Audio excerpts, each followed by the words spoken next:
On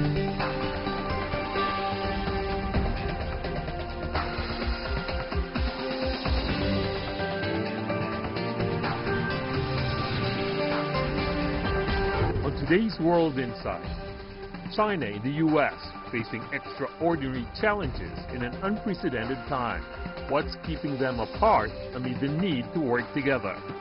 So we do unilaterally, you do unilaterally, but our two countries could do bilaterally. 70% of our members reflect that they have no intention to change their investment plans.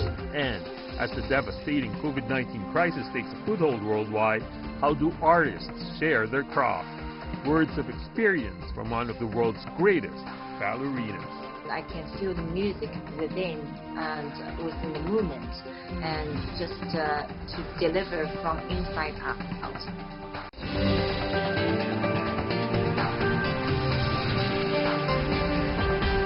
Here is our host, Jan Wei. Hello, this is World Insight, and I'm Tian Wei. We begin with the latest, once again, on the COVID-19. U.S. has the most cases in the world with a total of over 1.3 million confirmed infections, and the death toll has exceeded 80,000. The White House finally ordered staff to wear masks after confirmed coronavirus cases in President Trump's inner circle. As China focuses on extensive testing, top U.S. officials are sounding the alarm over the lack of testing capacity to safely reopen the economy. Meanwhile, China and the U.S. remain at odds over the origin of the virus as it becomes more politicized. For a closer look at these issues, earlier I talked to Professor Shending Li from Fudan University in Shanghai. Coming up, the meeting of the World Health Organization. It's likely to be a platform in which a lot of crucial issues about public health to be discussed. At this crucial time, how a country may assess the work the WHO has done over the last few months, and also make their concerted effort to continue to support WHO, and then all members can benefit from WHO's collection of data and its advice to members of the WHO, and its coordination work.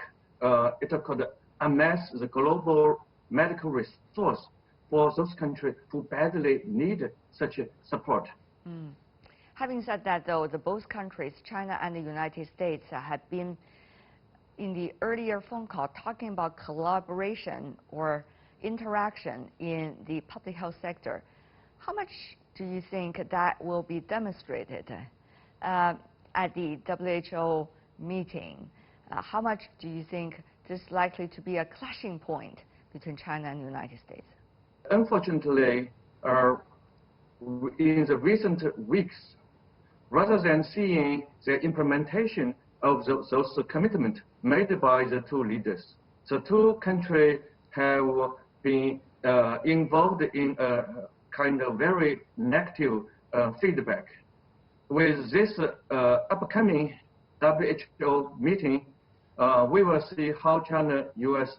could reconcile their difference, would really honor what the two leaders have committed to partner together bilaterally, and also at this multilateral meeting, they should demonstrate their leadership.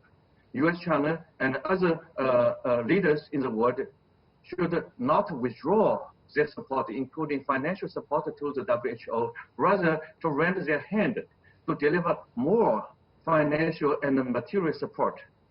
And they, as key members of WHO, they can all benefit from such a collaboration, but would all lose if some of them, especially the U.S., would keep a long distance with WHO's mission. We have seen a problem of implementation between China and the United States. After the top leader commitment, there seems to be not necessarily a specific roadmap as to how to implement. For example, you talk about the public health issue. That's one. The other thing is also about the macroeconomic policy, which was also mentioned that during the last phone call between Chinese Vice Premier and his negotiation counterpart, both the trade rep of the United States and also the Treasury Secretary, rather. So how do you see this phenomenon? Is this likely to be a phenomenon that we have to witness throughout the rest of the year, at least? On the one hand, the two countries, after working very hard for the last 2 years, have stricken a hard-won deal, China-U.S. bilateral government-level economic and trade agreement cut on January 15th this year. So this seems to give people on both countries and the entire globe some relief. Look, trade war is gone. China-U.S.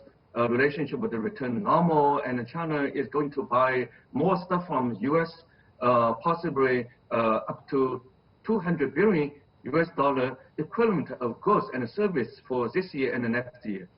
Now, given the COVID, whether U.S.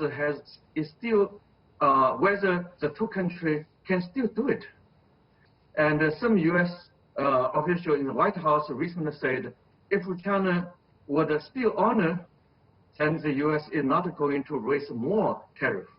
They seem to pick up a weapon. If China would not honor its commitment, would not buy additional $200 billion equivalent of goods and services from U.S. U.S. is going to punish China more. I would say such a kind of rhetorical threat is not fair. But at least the U.S. will say, you have to buy. But China now, GDP growth is reduced. And employment situation is not very bright. And second, Q1 has some problem. At Q2, the first month, April, seemed to be good. Who knows, May and June. So given this situation, I think there is a lot of uncertainty. If the U.S. would say, you have to honor, but you can postpone your commitment. You can do it in 3 years rather than 2 years. I think that would be more reasonable. Yeah. We would honor, but we have some unresistible, some natural disaster. The other thing is that why the order placers also lose some orders. The foreign sides, their interest, their ability to buy the stuff U.S. is going to export is also declining. This would give a hit to U.S. How do you see the war of words apparently going on between China and the United States? The rhetorics vis-a-vis the long term of the relationship? Well, this time we see very serious exchange of negative words across the Pacific. Actually, for China-U.S. relations, we have witnessed lots of frustration in the past. At the time of U.S. bombing of Chinese embassy in the then Yugoslavia, and also at the time when U.S. Chinese military aircraft collided in South China Sea, we see this as very serious kind of a tension. But fortunately, both Chinese and U.S. government at that time have very serious commitment in reducing the tension. So President Clinton made several apologies to China. And also for the China-U.S. air collision, the U.S. ambassador to China at that time, Mr. Prior, also made his apologetic statement. They can say it is sorry, we can say it may be apology, but at least the two sides they have intention to reduce the tension. But this time, we see not. Actually, when China and U.S. are facing the common enemy, the virus, they should have all the determination to work together, to collaborate, to beat the virus, as they did several years ago in West Africa in dealing with the Ebola. But this time, U.S. side deeply suspected that China has invented the disease. This is very unreasonable, unlogical, and unscientific. Therefore, China had to strike back luckily, not all American people, I've lost American friends, they're very, very rational. They appreciate the deep Chinese commitment to sacrifice ourselves to help the world by locking down Wuhan, Hubei, and later on much of China. This made our business very difficult to do, but we care our life, and we care not to spread the virus for other countries to be infected. Having known all the latest situation, which is mind-boggling, what do you think could be the solution? From January 23rd, when China declared to lock down Wuhan, to the time when President Trump announced American nationwide emergency, 50 days passed. So he needs to reflect what he has done over those 50 days. So I would not say he is wrong, but he has certain things to reflect. If he could come down to take the good advice of his intelligence chief, that the Chinese side has not manufactured the disease, has not artificially created disease. I need no apology, but at least to honor your word. America has a world-class medical resource, medical science, and then China has also its resource, which is catching up with the U.S. Yes. Could China-U.S. would do what China and Canada are doing today, to do joint research on the vaccine. Right. And our military and U.S. military used to work in West Africa 6 years ago to defeat Ebola. But this time, can we do similar? So we do unilaterally, you do unilaterally, but our two countries could do bilaterally. And we can help the WHO, probably at the upcoming meeting, China-U.S. can make a proposal, I think, which is really not difficult. As long as President Trump would like to do, he can locate some resource for China-U.S. cooperation. What if he didn't do, Professor? Then I think China should not wait America to agree. We can work with Canada, as we are doing, and we may be able to work with Germany, France, Japan, Korea. As long as they are willing, we can make a phone call to them. Are you willing to do? They say, yes. Then we can start.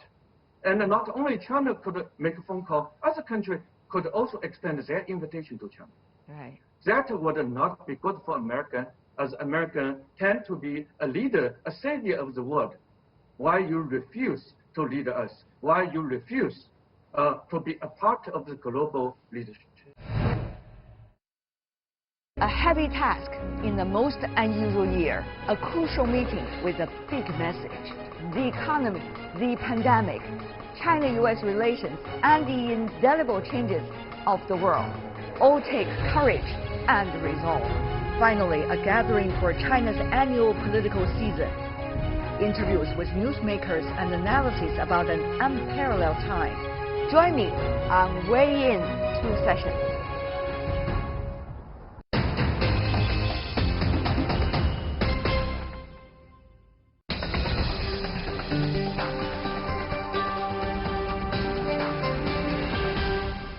Welcome back. You're still watching World Insight. I'm Tian Wei. How artists are coping with COVID-19? I asked that question to Tan Yuanyuan, a principal dancer at San Francisco Ballet. As one of the world's greatest ballerina, 2020 marks her 25th season with the San Francisco Ballet. No principal dancer in the history of that company has lasted as long as she does. Let's find out more about how Yuanyuan and her life in my earlier exclusive interview. Yuanyuan, I know you are extremely busy right now because you are not only trying to stay fit for your professional career, but also at the same time trying to do relief fund and campaigns for San Francisco Ballet. Tell me more about that, how you and your colleague are trying to hold on at the time of pandemic. Yes, actually, when we received the order from the city, that was March the 6th. That was the opening night of Balanchine version of Midsummer Night Dreams. So that was the ballet we have not done for past like 30 years. That was the first time we revisit this ballet. So we try really hard to put this full-length ballet on stage, and the opening night is March the 6th, and I'm the opening of the Tatiana of this ballet. And after the show, we all get in like called back to the stage. We all gathered together, and the artistic director have to announce that the rest of the show we have to cancel because of the order from the city. They closed down the War Memorial Opera House.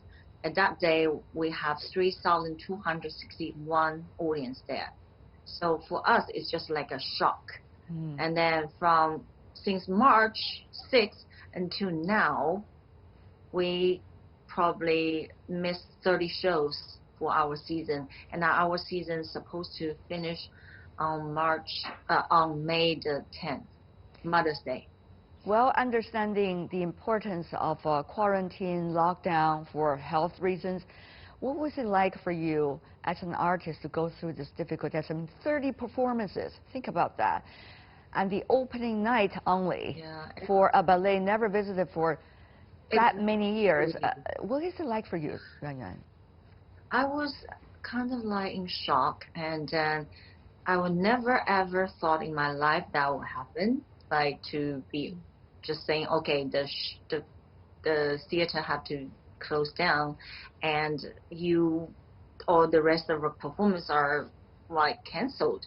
And I was really, really in shock, and it was the first time in my life to feel like this weirdness in my body. How were you trying to practice before the opening night, and how long you'll be preparing for this? What were some of the most difficult challenges you need to go through when rehearsing this and present the best of you for the audience? Well, first of all, we don't know this will happen, but we just know that at that time it's like a lot of people already starting to get sick, and then the issue is getting very serious. But we're still doing all the rehearsals all together. You know, this ballet including children, and about 110 people on stage to rehearse in the same room and rehearse in the same venue. So for us, we don't think too much about it. We just do whatever we used to do, be in the room together, to practice together, doing the pas de deux so close to each other. We don't think too much until then they say, oh, this is serious, and then we cannot be performing that ballet or the rest of 30 ballets anymore. But before that, we just like regular schedule, go into the studio, go rehearse in the studio, and then go on stage to have stage rehearsal. Usually we are working from 10 o'clock until 10 o'clock at night, because sometimes the stage runs from 7 to 10 o'clock. From March to now, already 2 months, for a ballerina, this is extremely difficult. You could only practice at home. What is it like? Right now, we have Zoom classes around the world. And you can pick and choose which group you want to join in. And it's open door for all the dances. And one day, I went in the Zoom class where we have like about 210 people in the same class. So that was amazing to see some friends I have not seen for a long time, and they will show up there and then taking the same classes. So that was interesting. And then we all the dancers cheer to each other. We're cheering like, wait, guys, ladies and gentlemen, let's do this together. And tomorrow we'll, do this hard exercises, and we will be strong. And then tomorrow we'll do the same thing until we're gonna go back on stage. So we are motivated with the love, our love for the art. I think that's the biggest motivation and dedication. And the peer support also.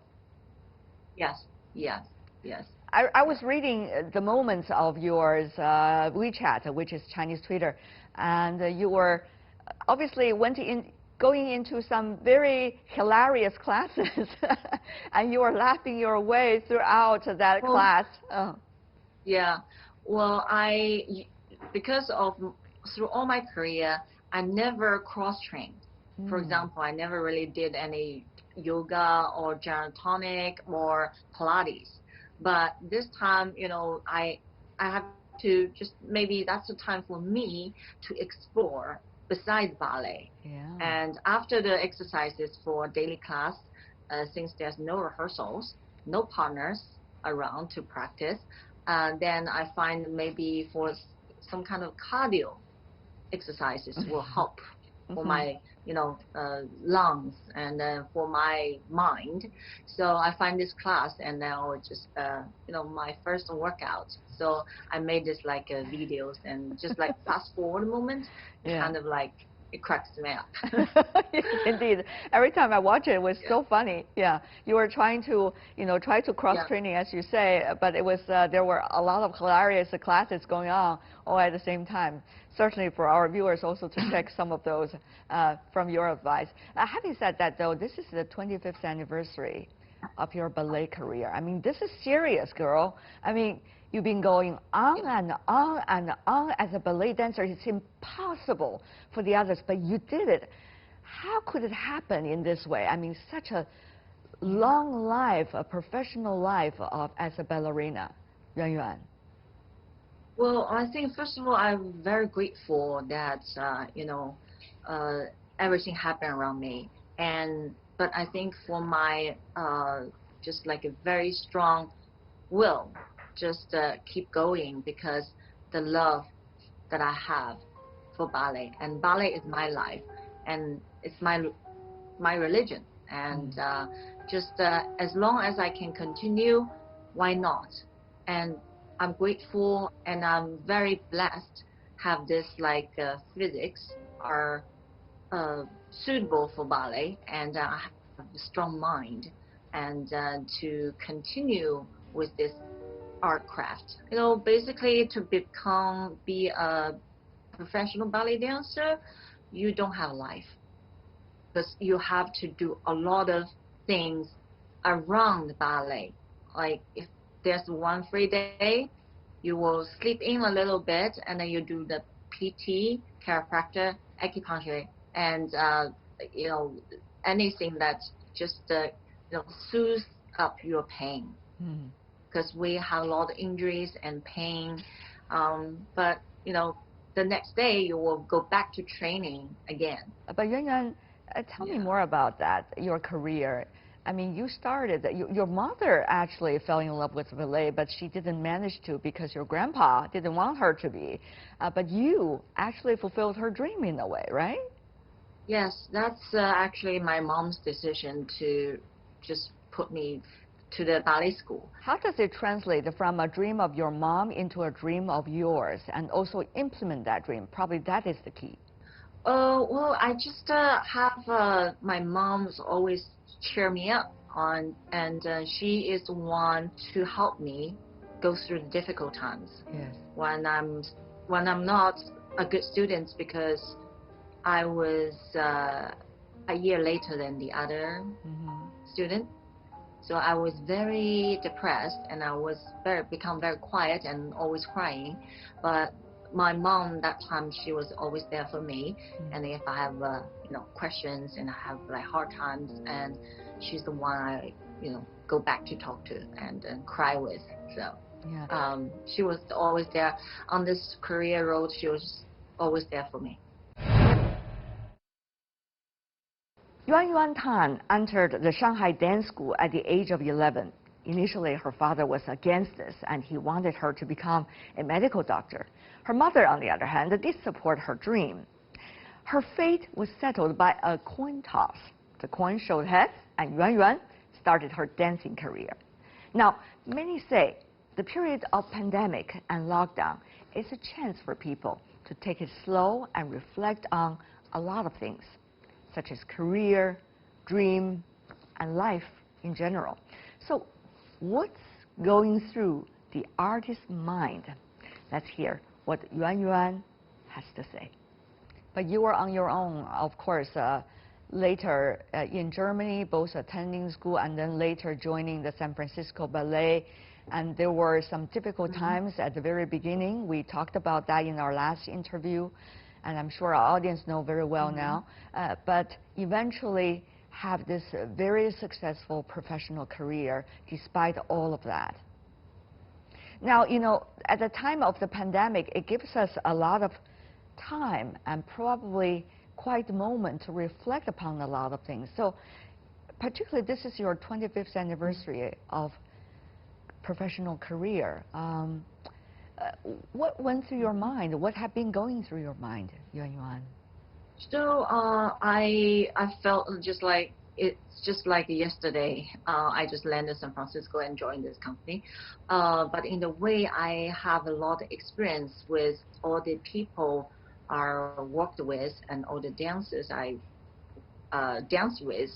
I just felt very lucky, and I've been through all that and see the company, you know, going through things and then become one of the world famous ballet company, and then I become the crown jewel of the company.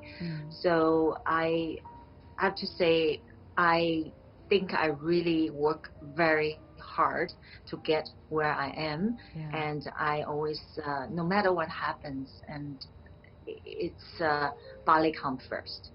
Ballet come first. And Still. for this 25, yeah, still is, and then that I see the beauty of it, and then you know, with I will not be Tan Yuan without ballet. In the future, I would like to have something in return to my country for some educational things I can do, creative days I can do, and it's all like, it would be like all this experience is the soil for the tree to grow and blossom.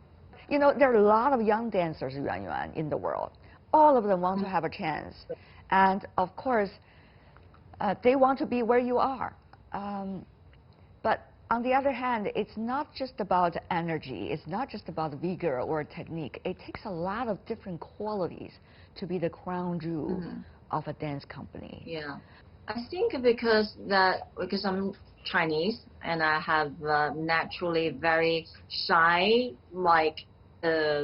ingredients in me, and I think of like the fineness and the very sensitive feelings that apply to the very just like a rough, you know, just open arms, but I can do showing a more of feminine style in it. So, and also that I get into, if there's a story ballet, I get into my character very deeply.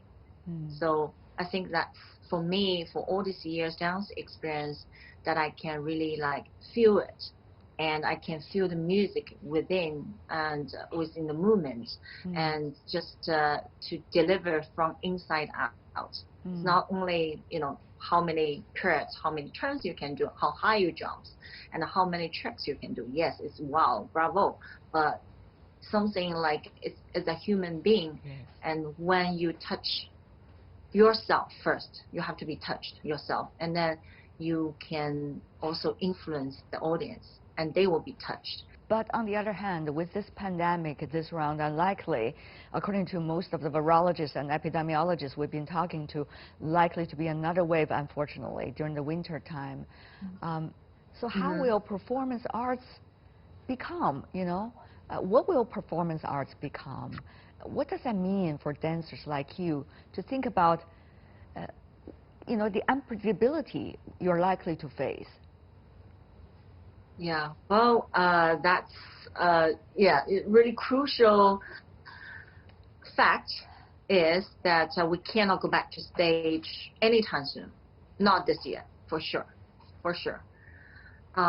because right now San Francisco is sheltering in place. It originally says until April the 3rd, then they delayed to the end of April 30th, and then now they postponed until May the 31st. Yeah. But nothing really opens, and theater is the last place they're gonna open, for sure. And for the dancers, without training, like extreme training for all these times, for like 3-4 months, then you need a time to get back to shape. That's right. Therefore, you need 1 or 2 months at least to get back to shape. You cannot just jump over the stage and dance it. No, impossible. So that's an issue, and then we are trying to come up with a method how we do it. Like maybe we could do a performance without audience, because better not have like so crowded, and then we are not allowed to have being so crowded in the one venue, and maybe we do some kind of live stream of the real performance on stage. Yuan, my final question. You've been working extremely hard for the cultural exchange between China and the United States. What do you make of the complicated situation now to an artist like you who are keen to bring the best to both audiences? What does that mean to you? Well, I think really art have no boundary. That's one thing. And I think right now we are very important, because this is like a relationship between countries, and the artists can help. The music have no boundary, the dance have no boundary, theater, the opera, ballet have no boundary. We all are united. Yes. And I think it's very important for us to deliver 一个正能量, positive energy to the world. Absolutely. And we are together to fight this virus. And therefore, if we're together, it's better than just whether you're alone.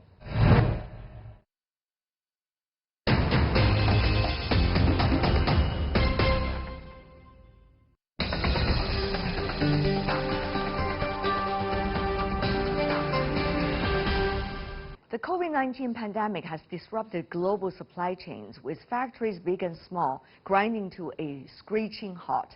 As global companies learn to cope with the unprecedented disruptions, what's in store for the post-pandemic global market? Are foreign companies leaving China, or actually are they staying for a very different market from now on? In a recent survey by AmCham China, 70% of the surveyed U.S. companies said they would not move productions out of China. Earlier, I sat down with Greg Gilligan, the chairman of AmCham China. She said presenting accurate data and information like what AmCham is doing may help bridge understanding and restore business confidence between the world's two largest economies. Let's listen in. Some of the latest number, please. So every year we do an annual business climate survey. We completed that in November. Now the significance, of course, of that is that it was pre-Phase 1 trade deal and pre-COVID-19. Then, once we had a trade deal in place, we had some additional feedback from members, and then we had the unfortunate outbreak of COVID-19. So we started to do surveys relative to all of these things and then compare the data. The data, however, surprisingly, perhaps, not to me, but perhaps surprisingly to many of our audiences, remains very consistent. One way it's consistent is in American businesses' desire to continue to invest in China, and in fact ranking among the top 3 of global investment destinations.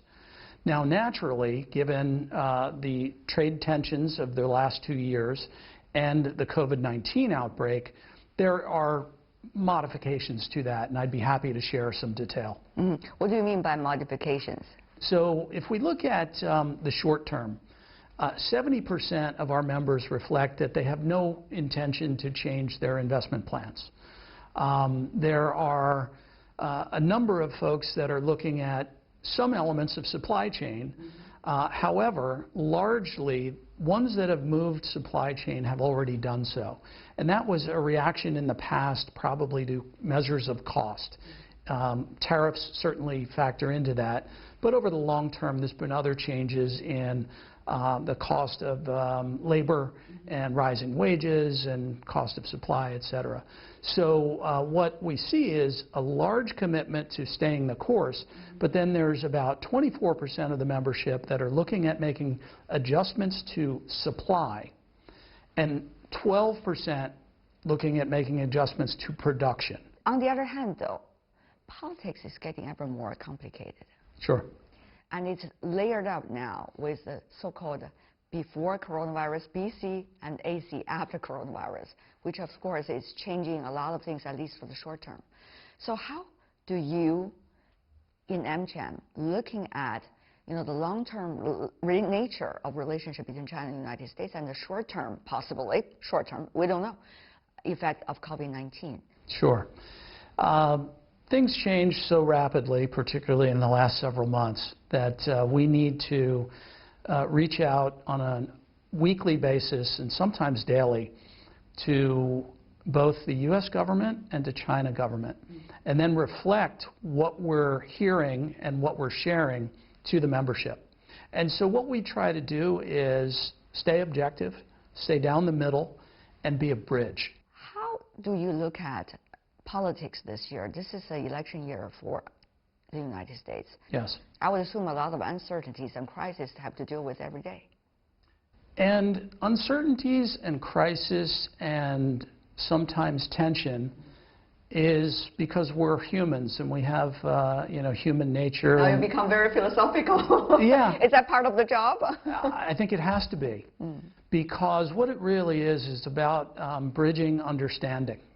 We have two different cultures, two very different languages, and all of that can lead to increased misunderstanding.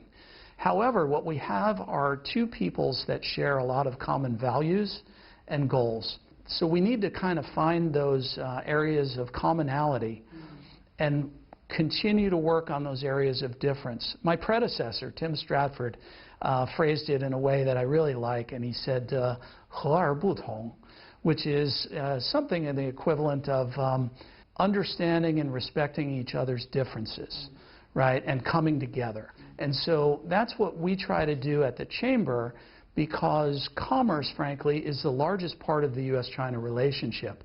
And maybe if we can get this right, it will help the other areas of the relationship. Over the past few decades, there were glorious times of multinational companies, and people have a huge respect for them. But over the past 10 years, shall we say, we see some side effect of globalization, and therefore they, quote-unquote, seem to have this original sin.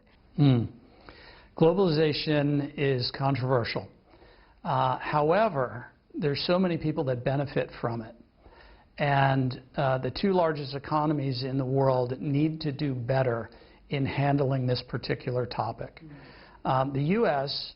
previously was seen as a leader of globalization and efforts, but of recent years is seen retrenching.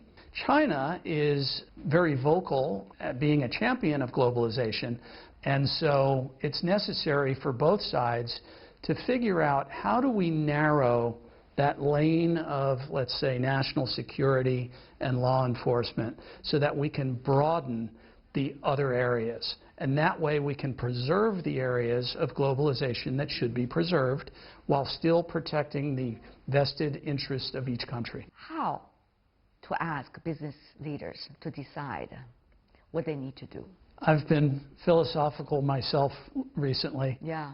And as an American, the way I process where we are right now is that 9/11 changed America, and it changed the way Americans think in many ways. But now COVID-19 is the global 9/11. We all realize that the world has changed. And there is no stronger demonstration that we live in a global village than what we've been going through these last several months.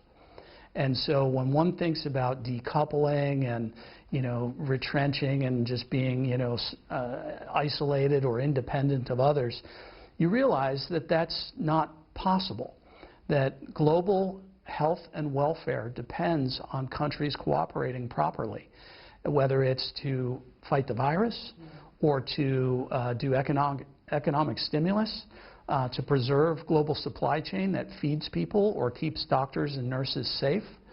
There's just so many things that we can't walk away from, because if we did, we'd be harming ourselves. And so business needs to look at that. It can't be entirely about cost. It needs to be about cost benefit and how you weigh the two.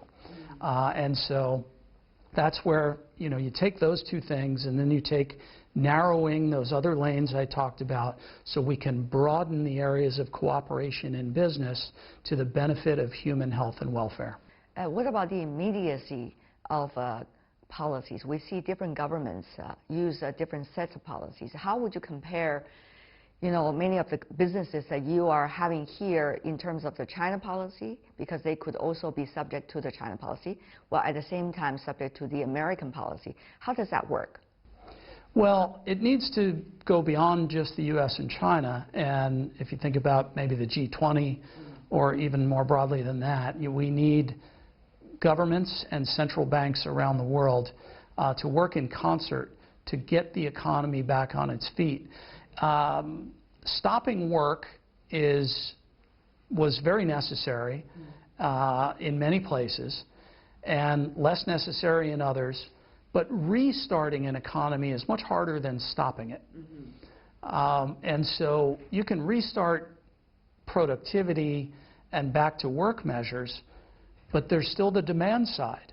And so right now, people go back to work, they have their employees back, and their factories are running, and the supply lines are up. Where's the market? But that's a measure of cost.